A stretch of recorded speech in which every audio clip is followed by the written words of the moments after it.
من اكتر الحاجات اللي بحبها في الشتاء جاتو شاتو الفنجان. حاجة كده بتخلص معاكي بسرعة وبتدوب دوبان في البق حرفيا. الموضوع كله بياخد 3 دقايق بس، والنتيجة زي ما انت شايفة كده، حاجة كده ملوكي مويستي جوسي وخطيرة كده، بتدوب دوبان كده في البق.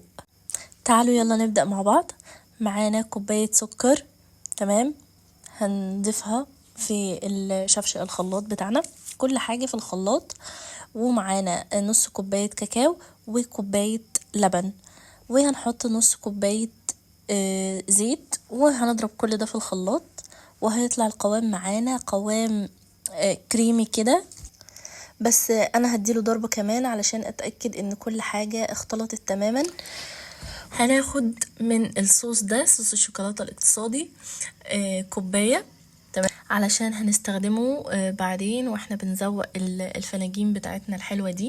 ومعانا بيضتين هنضيفهم بقى على الخليط، تمام، وهنحط نص كوباية لبن.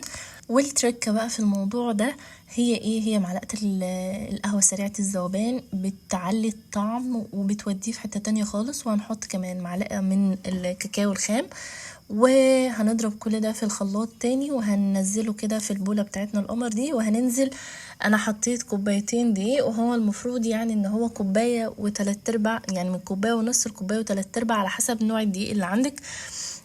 لان انا زودتها بشوية مية وسخنين، وحطينا وهنديهم ضربة كده، معلقة ونص بقى الخليط محسن بتاعنا كيك كده في وذرة بولة، ملح، تمام. وهنقلب كل المكونات دي مع بعض. زي ما انا قلتلك ان الدقيق اللي عندي كان محتاج شوية مية سخنين علشان القوام يكون ناعم معانا كده وحلو.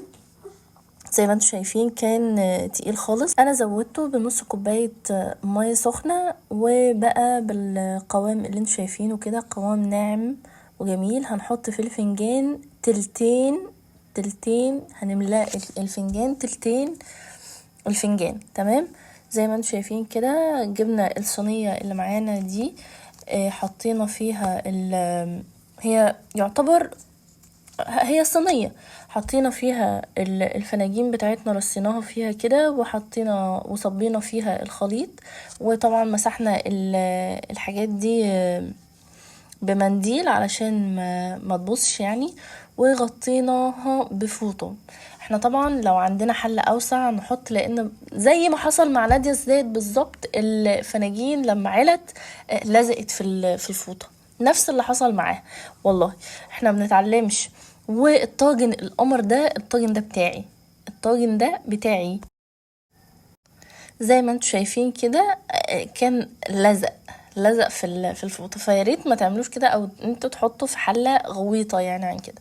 جبنا بقى الفناجين بتاعتنا القمر دي ورصيناهم على الصينيه الخطيره دي، وحطينا سقسقناهم كده كل فنجان معلقه لبن.